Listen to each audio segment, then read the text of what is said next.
Bonjour à tous, je suis ravie de vous retrouver aujourd'hui pour notre première séance de 2 heures de cours.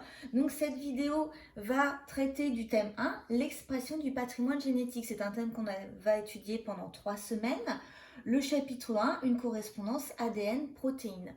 Nous allons essayer ensemble de répondre à la question: quel est le rôle précis de l'information génétique portée par un gène, sachant qu'un gène est une portion d'ADN qui code pour un caractère héréditaire. L'activité 1 correspond à un gène code pour une protéine. Nous allons ensemble travailler la compétence s'informer. Alors pour débuter le cours ensemble, je vous propose une interview d'un chercheur en génétique qui nous indique que les protéines remplissent de nombreuses fonctions dans l'organisme. Certaines protéines participent à la structure des tissus comme la kératine des cheveux et des ongles. D'autres sont des hormones qui permettent la communication entre organes, comme par exemple ici l'insuline, qui permet de réguler la glycémie, donc la concentration de sucre dans le sang. D'autres protéines encore transportent des molécules comme l'hémoglobine, ici qui est une protéine qui transporte le dioxygène dans le sang. Certaines protéines sont également capables d'accélérer considérablement la vitesse des transformations chimiques qui se déroulent en permanence dans la cellule. Ce sont les enzymes.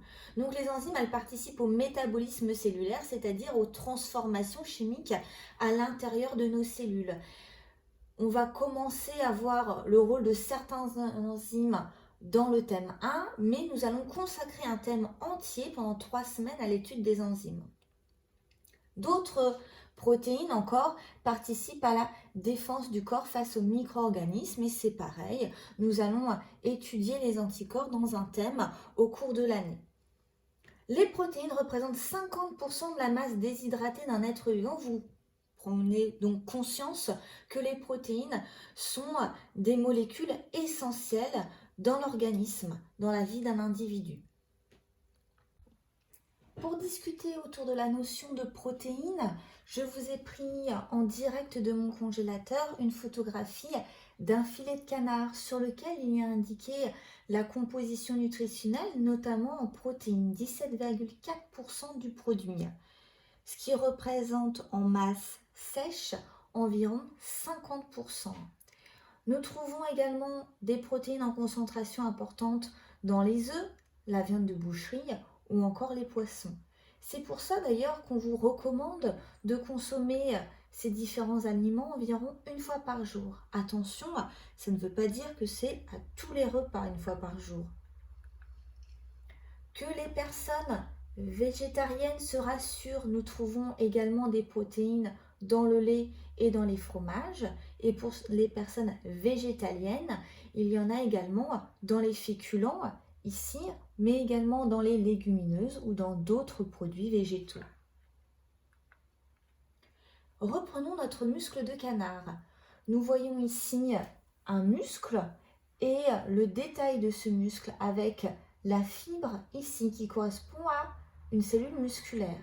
Bien entendu, qui dit cellule dit membrane plasmique.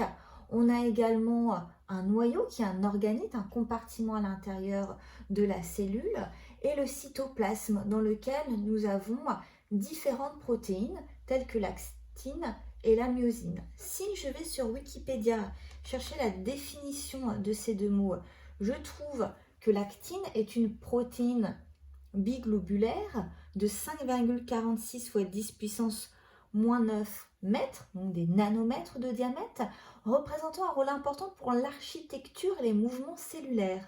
Ce polypeptide est constitué de 375 acides aminés. Pour la myosine, c'est une protéine qui joue un rôle fondamental dans les mécanismes de la contraction musculaire. Elle est composée de 2 chaînes lourdes de 2000 acides aminés. Donc on commence à avoir des notions sur les protéines. Alors ici on parle d'un muscle de canard, mais l'espèce humaine, donc l'homme avec un grand H, a aussi ses muscles composés de ces 2 protéines, actine et myosine. Alors les protéines sont composées d'un enchaînement ordonné ou séquence d'acides aminés. Ces acides aminés sont reliés par des liaisons chimiques fortes qu'on appelle des liaisons peptidiques. Il existe 20 acides aminés différents et une protéine peut comporter jusqu'à plusieurs milliers d'acides aminés. Ça, c'est la définition d'une protéine. Prenons un exemple, l'exemple de la GFP. La GFP, c'est la Green Fluorescent Protein, est une protéine polypeptide, c'est la même chose, constituée de 238 acides aminés. Donc les protéines seraient constituées d'acides aminés, tout comme l'actine ou encore la myosine. Elle est responsable, cette protéine, de la fluorescence verte émise par certaines méduses de l'océan Pacifique. La GFP est aussi utilisée par les chercheurs pour marquer des molécules à l'intérieur des cellules parce que sa fluorescence va permettre de les suivre à la trace sous le microscope. Ici, vous avez une représentation des différents acides aminés enchaînés les uns aux autres avec l'acide aminé 1, l'acide aminé 2, l'acide aminé 3, l'acide aminé 4, etc. Chaque acide aminé va avoir un nom. Il existe donc 20 noms différents. Ces acides aminés sont liés grâce à des liaisons peptidiques. Pour représenter une protéine, on peut faire l'analogie avec un train où le train correspondrait à l'ensemble de la protéine et on aurait des wagons et chaque wagon correspondrait à des acides aminés.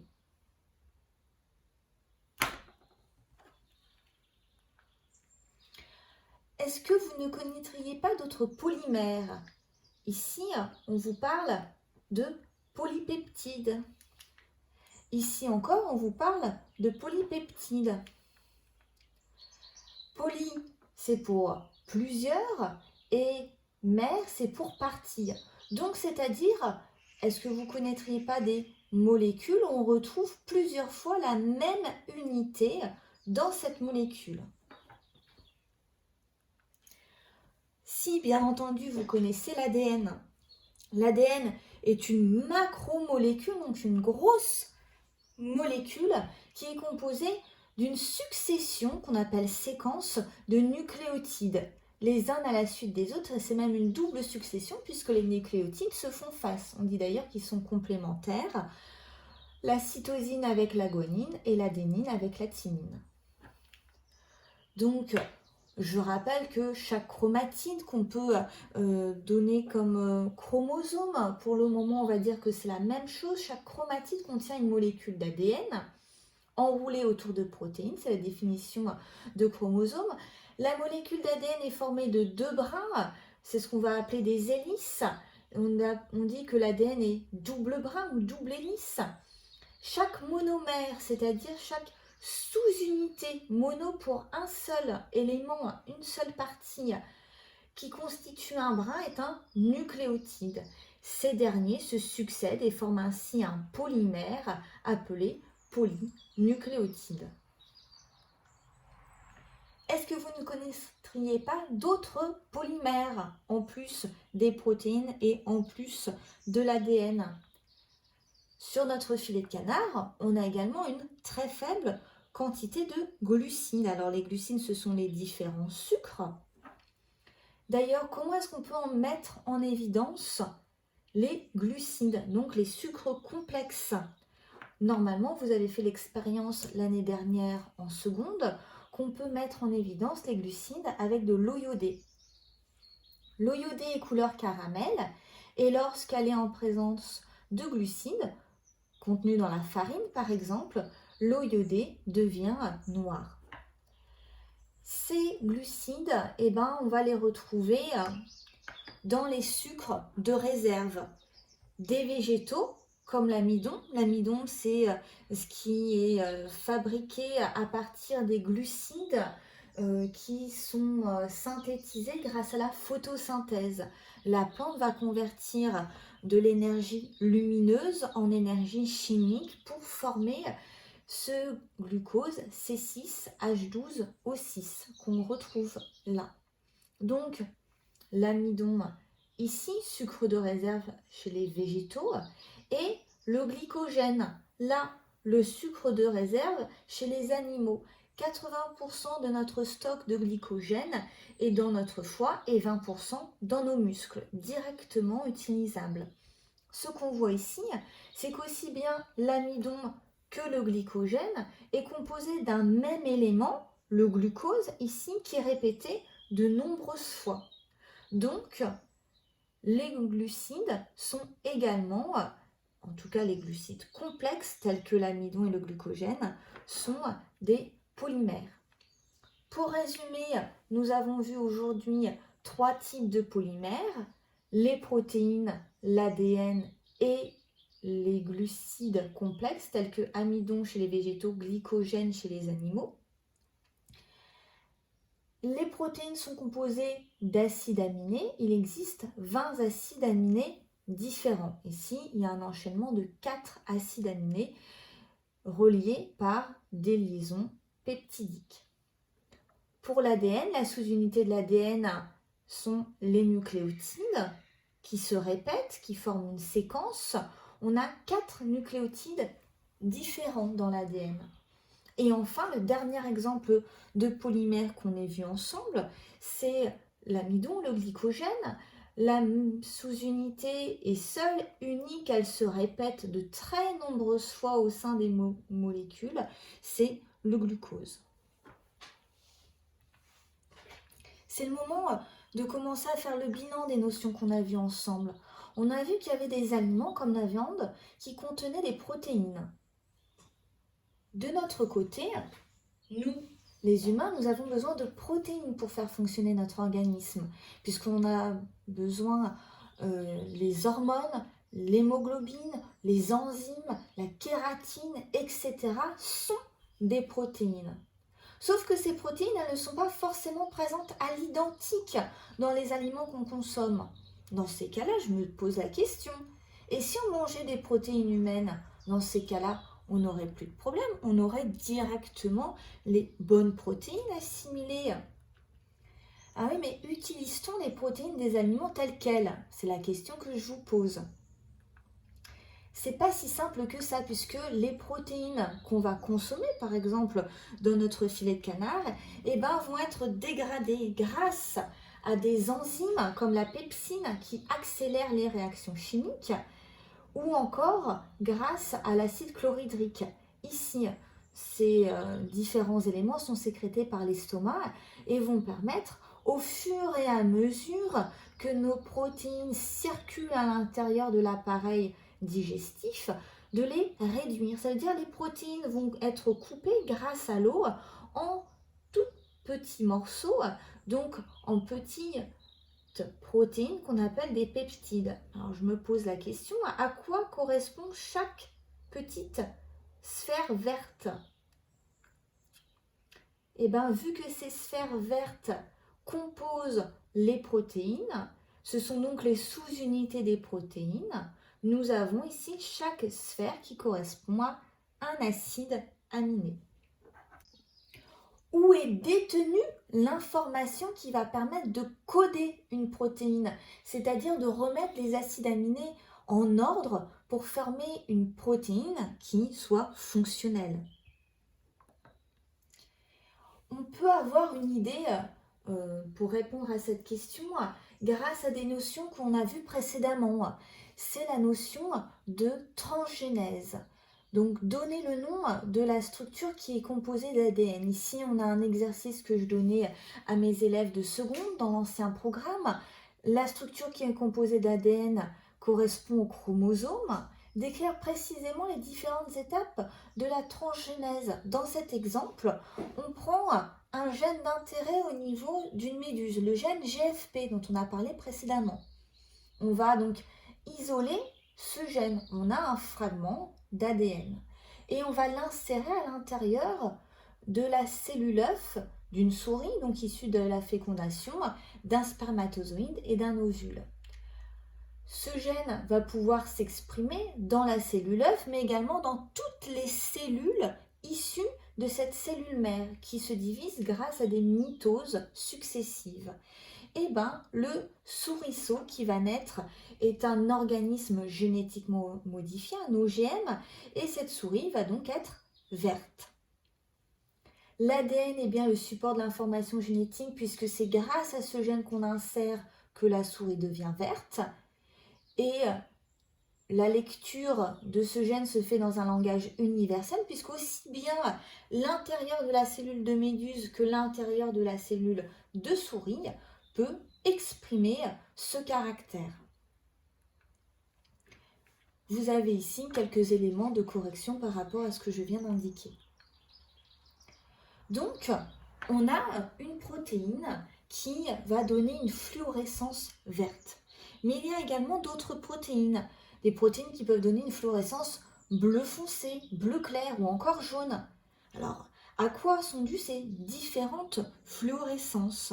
Eh bien, on peut remarquer qu'au niveau de la chaîne d'acides aminés, on peut avoir des différences.